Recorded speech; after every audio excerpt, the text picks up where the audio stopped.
Did you guys know that The World Ends With You is going to come out with an anime at the beginning of April this year? I knew that there was a Neo The World Ends With You that's coming out for the Switch and for PlayStation 4 and probably Xbox 360, who knows. But I didn't know that the anime was coming out until I did the last episode, so that was really cool to know, and maybe we can compare notes with the anime and the video game plot summary. What do you guys think? Anyway. Hey everybody, this is Yusef for Video Game Plot Summaries, and this is the second part of The World Ends With You. If you haven't seen the first one, the link is in the corner. Last episode, Neku and Shiki decided to team up with Beat and Rhyme. Beat got too far ahead of Rhyme and opened himself up for a Reaper trap in which Rhyme pushed him out of the way and sacrificed herself. Instead of trying to fight the Reaper who set the trap and getting erased, Beat reluctantly goes with Mr. Hanekoma. The fifth day, Shiki apologizes for what she said like a wuss, and Neku doesn't want to get into it. The mission says, "Free Spain Hill from the noise." On the way there, the two run into a man who has a red pin that looks like the black player pin. It seems that he has to sell the pin, but he doesn't know who the supplier is. So he asks this game's version of a Ouija board called Reaper Creeper. Neku and Shiki learn that they can use Sykes to move his 10 yen to whatever answer they want to influence his decision. Dude can't even remember what he was asking though, so whatever. Still heading to Spain Hill, they run into an orange noise. That's a noise that causes negative emotions. At Tipsy Toes Hall. They fight it and find it's attached to that dude from the earlier day, Makoto, who needed a ticket for the 10-pin slammer event. Now he has the resolve to get that ticket, and also Neku and Shiki have a new meme. They get to Spain Hill and start clearing out the area, but the noise keeps coming. That's when they notice the two girls in a slight argument. You see, the girl with the cell phone, Mina, was the one talking to Makoto 10-pin slammer guy. The other girl, now named Ai, is being bitchy about it. But she's not mad, right? There's orange noise all over them, so Team Neku erase the noise and more show up. They decide to try and passively solve the problem the girls are having. Ai asks Mina straight up if she was in Shibuya yesterday, even though she saw Mina. Mina swears she wasn't. Well, there you go. Team Neku imprint Ai with the meme Reaper Creeper, and Ai gets Mina to play. Neku tells Shiki that instead of facilitating the lie, they should tell the truth, and that's what they do. Ai asks Reaper Creeper if Mina is lying about being in Shibuya yesterday, and Mina fesses up. She got tickets for the 10-pin slammer event, but she was planning on handing them to Ai and having her invite Makoto to the event, because Ai likes him. So, this is weird. Makoto is in a suit and has a job for an advertising company. However, Ai is wearing a school uniform. I don't know about this one. I'm sure they're both seniors in high school or something. YOLO. Anyway, Ai feels like a douche and the tension is released, giving Team Neku a chance to finish their mission. So Ai and Mina make up and go get something to eat, and in the meantime, Neku and Shiki talk about friendship. And Shiki had a friend, Eri, that was really popular. And Shiki was inspired by Eri to make clothes after Eri saw the stuffed cat she had made. Just then, Game Master Higashizawa appears, mad because those three survived yesterday's chowder of destruction. He gives a lame speech about survival of the fittest, but he relates it to food. Because you are strong. It's a dog-eat-dog world, a logical hierarchy, much like the food chain. The strong reach the top and win the game, while the weak are left behind, the heels of proverbial loaf. How dare you? Apparently he came to see Shiki. Surprise! He's all in Shiki's Kool-Aid, about to expose the flavor. You talk of loyalty, of dreams, and friendship. They're no more than a lid on your stir-fry of jealousy. Oh, how deeply you must hate yourself. You have exactly what you always wanted, but it's not enough, is it? Stop it! That friendly sugar coating can't sweeten the selfishness inside you. You think you're more important than anyone else, and that's where the jealousy begins. No, I'm not. You are. And you know it. Why else would your entry fee be? Stop! Don't say it! That complex of yours is a bruise on the tomato of your soul. What? Okay. No, I just... Nothing will change if you are restored to life. No, please, no more. Restored to life? He also reveals to Neku, who is clueless that the Reaper's game is an examination to see who belongs back in the world of the living. Yes, every player in the game is dead, including Neku. Fortunately for Neku, he can't remember anything but his name. He doesn't even know how he died. On the 6th day, Neku wakes up with the red player pin the old guy had but can't do anything with it. The mission is dominate the Scramble crossing view at 3 o'clock. Neku can't figure out what the view is and asks Shiki, who is acting really distracted. They find Makoto, who is bummed that he will be fired at 3 p.m. Neku scans him and finds out that Makoto's boss bought time for a few seconds on the queue floor. Shiki tells him that the queue floor is where the big screen is. That's the view. They fight the noise and clear out Makoto's bad attitude, and he reveals that his job is to make the red player pin popular. Makoto has a few phrases he wants to say to make the pin sound hip and trendy. Team Neku follows him and imprints the right phrases for the right people. All the interactions were a trip, but the last one with Death March's tech was so extra. Come and get some hot stuff. Oh, hot stuff. Oh, hot. Yeah, hot stuff. Come and get some. I'll take one. Oh, thank you. They head back to the Scramble, and Shiki is really apathetic for some reason. Neku inquires and finds that she is really affected by what Higashizawa said about her. She says that she wanted to be Eri, but that doesn't change how she feels inside. She still hurts. Before Neku can ask, he sees Shiki's identical twin in the crowd. She is talking to Mina about finding a cute outfit. That's when Mina calls her Eri. Shiki, you got some splaining to do. Shout out to I Love Lucy, the show where this reference was from. That show's last episode aired more than 20 years before I was born. Ha! They said it couldn't be done. Shiki runs away.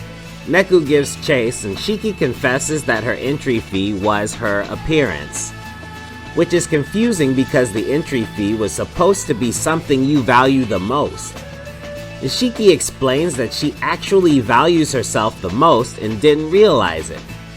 She thought it was awesome when she got to look like Eri, but when it happened, she still didn't feel any better. She realized she was just jealous. Whoops. So then the other girl on Shiki's selfie was actually Shiki. I did think it was weird she was talking about the other girl being so popular and fashionable when she was the one wearing the To Catch a Predator jean skirt. Plus, they cover Shiki's real face. Again, I don't know why. It's anime. You could literally draw in the most basic anime face and you would probably be right. But I guess you wouldn't know for sure until they show you, huh? Before the two can do the obligatory psych session, they realize they have a mission to do.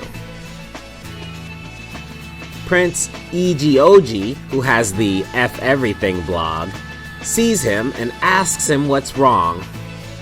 Makoto tells him his story, and Prince tells him that he needs to change the trends in order to make the pin popular. Then uses himself as an example, because he normally sets trends. Instead of wearing the pin himself, Prince excuses himself and leaves Makoto thinking that he himself can do it just like Prince does. So then, it's up to Team Neku to put on the pin and set the trend by fighting in a bunch of areas. You see, even if Neku and Shiki don't wear a popular trend to get positive buffs in a given area, they can change the trend by erasing noise in that spot. Somehow that energy is transferred to people in the RG. So if you ever see a trend change out of nowhere, it's probably because dead souls are fighting soul animals right where you are standing, but in a different dimension. I can see that. So Team Neku go from place to place, fighting noise until finally everyone has got a red player pin on. Makoto thinks he's doing it. While they are waiting for 3 p.m., Mina and Eri show up and start talking about fashion. Eri says she's about to stop because her friend Shiki... and Shiki runs away. Neku follows her and Shiki talks to him about how Eri told her she could never be a fashion designer. Neku cuts her off and gives her a pep talk. Then the commercial comes on. After that, everyone who had gotten a pin prior now has the envy of their friends. Shiki takes her new attitude and goes to eavesdrop on Eri. Eri, you shouldn't give up design. I told you. This girl Shiki, I'm nothing without her. No one else could ever make my outfits. Shiki gave them life, made them real. The day before her accident, I said something I'll always regret. What? She was upset because she couldn't come up with a good design. I wanted to cheer her up. So I told her, you're not meant to be a designer. I mean, she had such a great future as a seamstress. But I think I really hurt her feelings. I planned to apologize the next day, but I never saw her again. She's still my best friend, even now.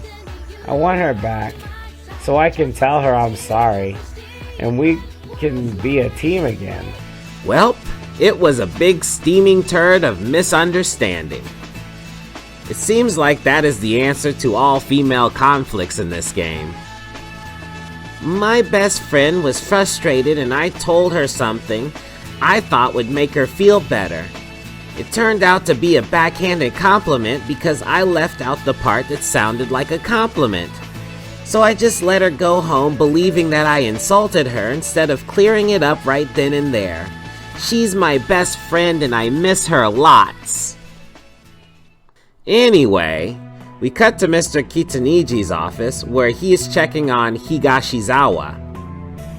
And Higashizawa tells him that there are 3 players left, but he will take them out personally on the last day, which is tomorrow.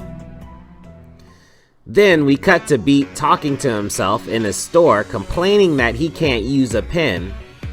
He gets real hyped up and leaves. Just then, Mr. Hanekoma is thinking about heading back to give Beat some food. He should have known better. Beat's only character is that he's a meathead with tons of heart. Mostly because he is so damn stupid though. On day 7, they immediately get the mission. The Game Master awaits you on the freeway.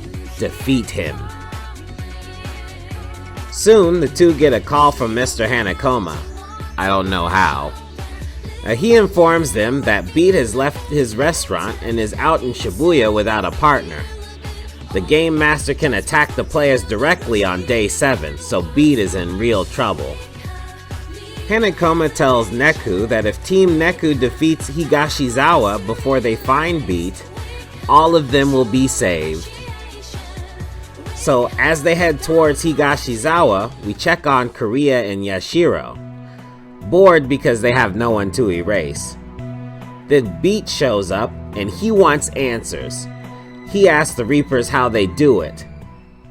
Then we cut back to Team Neku as they found the Game Master in the underpass.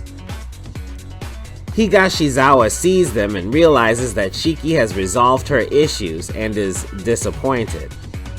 Both Shiki and Neku have the resolve to get back to the RG, and Shiki can see her friend. Oh well, time to finish this. Alright, let's go, y'all. Oh.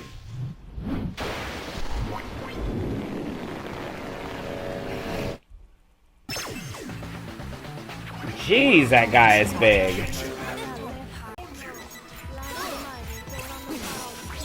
That does it. Oh, that was close. I should have used a shooting skill. Higashizawa falls, and the team start to celebrate. They both make a pact to meet up at Hachiko as they fall asleep. Really? Neku? See you on the other side. You know, the meeting place. Hachiko. Heh, it's a date.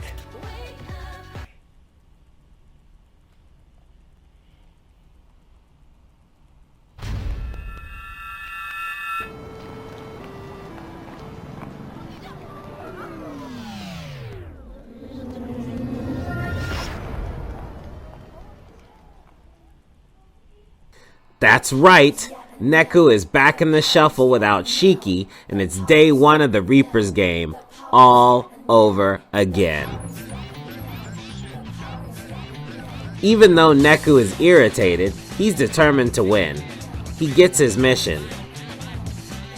X equals 30 plus 74? Okay, sure. Well, first thing, Neku goes to Hachiko to find a partner like last time. They cut to Kariya and Yashiro complaining that they have to do the Reapers game 2 weeks in a row. Just then they get a call from the Game Master that tells them to stand by. Kariya is sure the Game Master has some crazy plan and it has something to do with the weird trash stack that's in the UG. In the meantime, Neku is attacked by the noise, and out of nowhere, a pact is formed with him. Nope. He linked up with the cool guy there. After defeating the noise, the kid introduces himself as Yoshia Kiru, but his parents call him Joshua. Joshua says that he picked Neku as his partner because he's been watching Neku, and he knows Neku is a pro. Obviously, this raises flags in Neku's head because Neku doesn't remember this kid from the game in the previous week, which him, Shiki, and Beat were the last 3. So how could Joshua have been watching him? Josh requests for Neku to scan everyone. Neku obliges.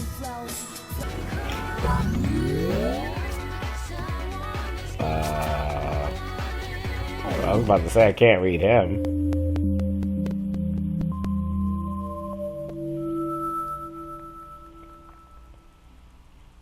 He gets a visual of the Utagawa district. It seems that he just scanned Joshua's head, but Joshua's a player, so he shouldn't be able to. A whole bunch of things don't add up. Speaking of adding up, Joshua has already solved the mission though. 30 plus 74 is 104. they are going to 10-4. Once they get there, they see the big trash heap that Korea was referring to earlier. Before they can truly inquire about it... You're Zeta slow. What? Who said that? Don't look at me, look at the junk heap up there. There's somebody up there?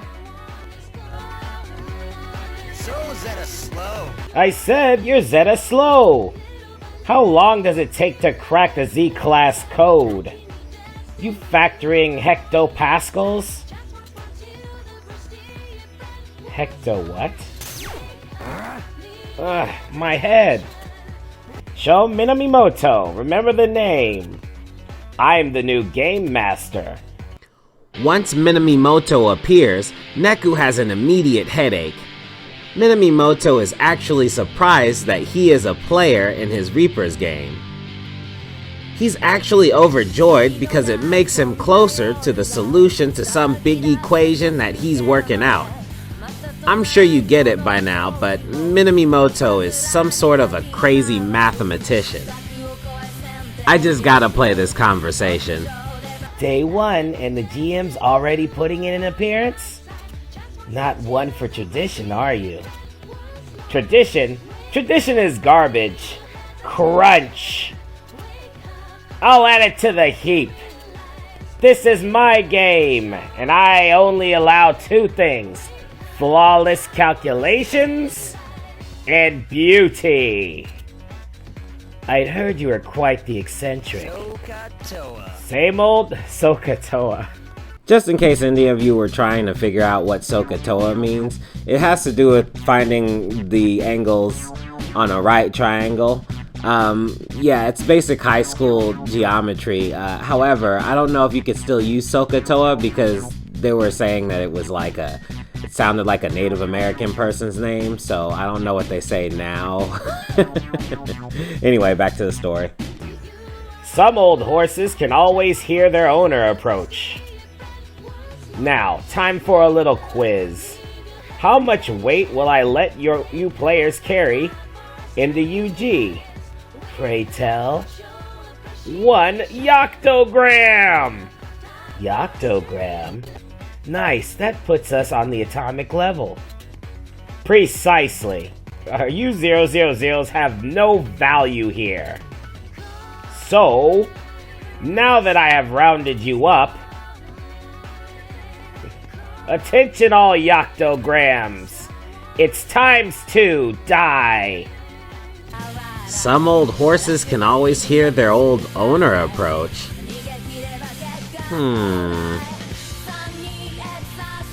The 2 fight noise, and when they finish, Joshua seems a little too happy about being in the Reapers game. We cut to Korea. He is getting info from a red hoodie Reaper that Minamimoto is closing down a bunch of routes. Yashiro, who wants a promotion, is upset because she can't take out any players. But Korea, who is the more experienced of the 2 despite still being a lower management Reaper, has settled into his slight vacation. Suddenly, they are attacked. Day 2, Neku wakes up to see Joshua talking on the phone, which is suspicious. He seems to be getting the same information that Korea is getting about the routes closing. Neku wonders if he is reporting to the Reapers like he thought Shiki was doing. He uses his player pen to scan Joshua again. Did you just try to scan me, bro? Not cool. Maybe this keeps getting a picture. Oh! It must be his own. Oh, that's fucking awesome. Looks great. After seeing this, Neku surmises that Josh saw him die, but decides not to say anything because he needs to work with Joshua to clear these missions. If asking causes a rift between them, they might not work as efficiently. The mission comes in and Joshua suggests that the 2 play hooky. He wants to go someplace, and on day 2 the other players can easily beat the mission. Neku doesn't want to leave it to the other players because of Shiki. So we flash back to the end of the last Reapers game where all the last 3 players are in the office of Mr. Kitaniji. He informs them that only one person can win the game. The composer said so. At first I thought that Kitaniji was the composer, but he is the conductor. He just uses the Reapers game as a test for mid-level Reapers that want promotions. Before Kitaniji can make the decision, Beat pipes up. He doesn't want to be saved. For some reason, he would rather be a Reaper. Mr. Kitaniji has the power to do so, so he grants Beat's wish. That leaves him with Shiki and Neku. I'm sure you can guess who Kitaniji chooses. Shiki is confused because Neku is better at the game than she is. Neku asks what happens to him, and Mr. Kitaniji says he can either play the game again, be a Reaper, or be erased. Neku chooses, well, you already know what he chooses.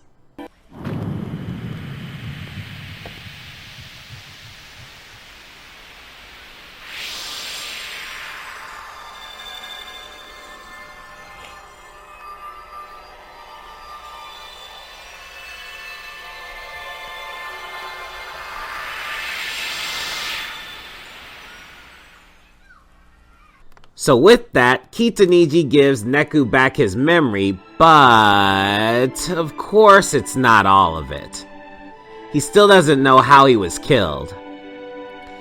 Mr. Kitaniji insists that this part of Neku's memory was gone before Kitaniji took the rest of it. That's not all. Neku's memory being returned means it's not what he treasures most. My memory.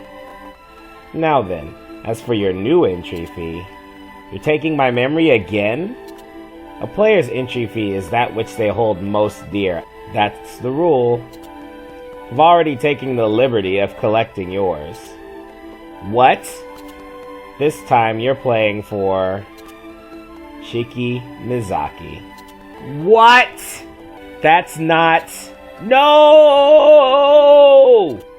So we return with Neku finishing his speech about saving Shiki, and Josh shrugs his shoulders. He's like, "You aren't more special than everyone else here who bet what they cherished most." So finally, they look at the mission and it says, "Acquire the Route 3 AU pin." Neku says AU is the symbol for gold, so maybe it's about a gold pin. Then he solves the equation for all the way to 8 decimal places, thinking it's a code of some sort.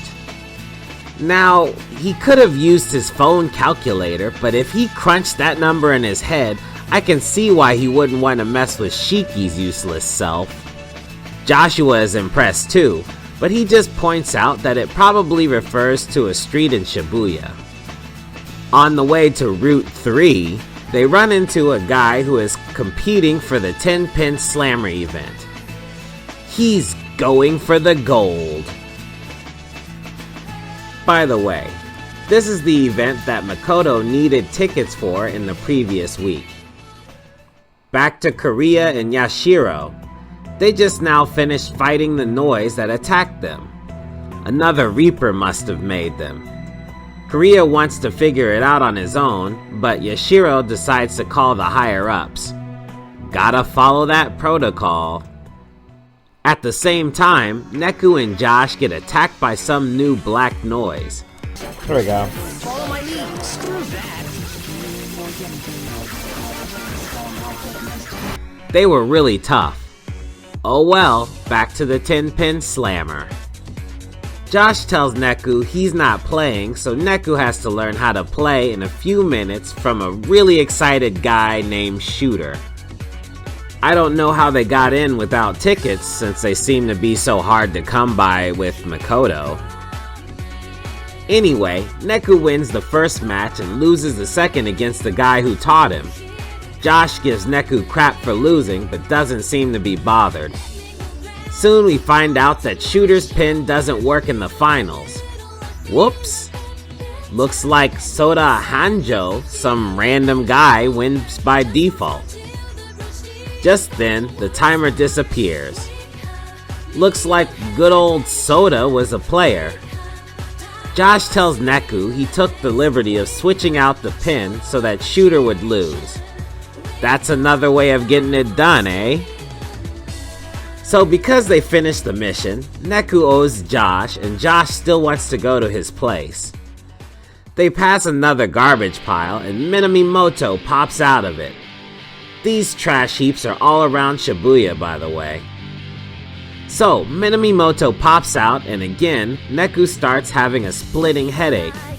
Josh and Minamimoto, I like saying that name, have another back and forth. Time for a little quiz. What's the probability of you players surviving the week? Gee, I wonder. 0. Same as your taste. Attention, all tasteless tetrahedra. If you want to live, show me the limit of you as I go to infinity. Jesus Christ. Not that there's anything any of you can do. You fractals have no future. QED. Class is dismissed. Josh tells Neku that Minamimoto has a thing for him. Why else would Minamimoto be following Neku around? Or maybe he has a thing for Joshua.